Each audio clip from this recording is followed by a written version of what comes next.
What's up, Internet? This is Clinton Davis, and I have come prepared. This is me attempting to debunk some of the myths about Black Lives Matter.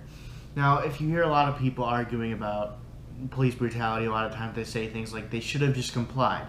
And to people like that, I say, oh, so you must have been very vocal about your support for Charles Kinsey, who was literally shot with his hands up in the air and his back on the ground. But of course they don't. Of course they don't support that. And of course, then you have to look at Sandra Bland, and you see a lot of these police officers are asking for things that they're not supposed to ask for. Now, I think it is a very reasonable argument to argue that they should comply to ensure their own safety, but I think it's also scary that we live in a world where that is an argument that has to be made. Like, imagine if any other public servant was like told that you had to listen to them or your life would be threatened. Like, imagine if your son had an F in class and he knew that he didn't deserve the F. He knew that his answers were correct on the test, and you had to tell your son, no, don't tell your teacher that you think it's actually a C because she will kill you. Imagine that. We're paying tax dollars for these people and they're doing stuff like this. That's not an argument that should be made. We shouldn't have to say, comply with an officer so you don't die. We should have to say, comply with an officer because he's probably telling you the right thing to do, but unfortunately we can't make that argument right now. Now, of course, in that scenario I just gave, the teacher might be completely right. It may be a well-deserved F, but the fact that coming up and asking about it and saying, hey, are you sure this is supposed to be an F, that a scenario or that could get you killed is ridiculous. It's a ridiculous thing to imagine. In my view, the person getting paid by taxpayer dollars should be held to a higher standard than the person not getting paid by taxpayer dollars in any given situation. Now, I know that a lot of times these officers are asking things they don't get, but it seems that sometimes even if they don't ask for unreasonable things and the person completely complies, then we're seeing people die. And I think Black Lives Matter, for anyone who doesn't believe they do, I think they have a very valid argument in many things they're saying.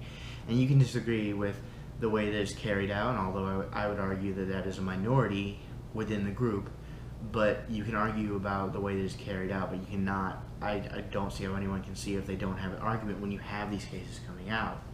Now, the argument I made for the teacher could be arguably be made the same for the cop, although I honestly think he knew he wasn't supposed to do that. I honestly think he knew he wasn't supposed to ask her to get out of her car, which is why he got so defensive when she didn't do it. Also a big argument that you'll hear ranging from a lot of people, including Sheriff David Clark, who is somehow a Democrat, Mark Furman, who is some of my older audience. I'm pretending I have an audience. I don't really have an audience, but some of my older audience may know from the O.J. Simpson trial, who basically was the reason that O.J. Simpson got off as not guilty because he was a cop investigating the situation and he was using the N-word repeatedly. He was talking about brutalizing black people. And this is a guy that you see on Fox News regularly. But you can see this argument being made by many of them. And I think what's happening is that they don't realize that the war on cops is not a real thing. It's many cops, and of course I'm not talking about all cops, of course. But they're targeting black people, and then when they're getting called out for that, then they're saying they're being targeted, and that's just ridiculous to say. I don't see how that makes any sense. But there are two major things that I think contribute to a negative view of police, and I think many people could bring up different things that they think contribute to it, but these are my two main things that I think if I were to have a negative view of all police, these would be the two things that cause it. One is the thin blue line. So there's a thing that many police departments implement called the thin blue line, and it is a policy where officers cannot speak out if another officer does something bad, even if they know it's bad and they want to speak out about it. And when you have this policy, and a lot of people don't know about this policy, so then when you have all of these officers in the department of someone who killed someone coming out and defending it, a lot of times they don't actually believe that it was the right thing to do, but they're the thin blue line. They can lose their job if they say this officer was in the wrong, and that's not okay. And then the other thing that I think contributes to it is the police quotas. Police officers who are working in traffic stops and stuff, they get quotas on how many people they're supposed to pull over. And I think when you have a certain amount of people that you are supposed to pull over, you're going to pull over those people who aren't doing anything wrong.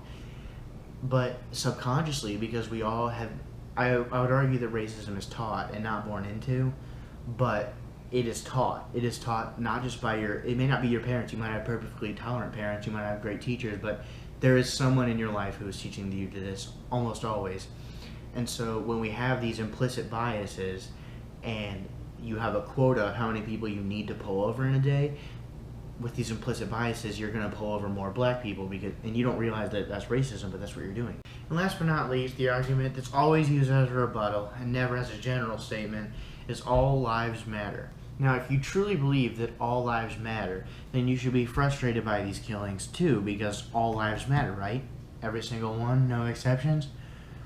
Now, all lives matter and blue lives matter are particularly two statements that you only hear as arguments against another statement. You never hear it as all lives matter, therefore I think we should generate universal health care. I mean, it's never that. So if all lives matter, maybe do that. If all lives matter, maybe do away with the prison industrial complex, maybe.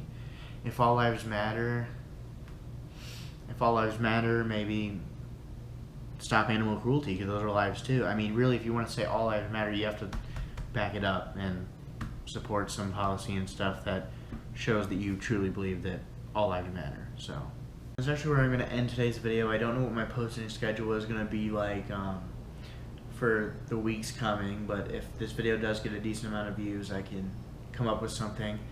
And this is the end of the video. If you watched all the way through, I love you more than my emotionally shut-in personality will allow me to express, and that frustrates me deeply.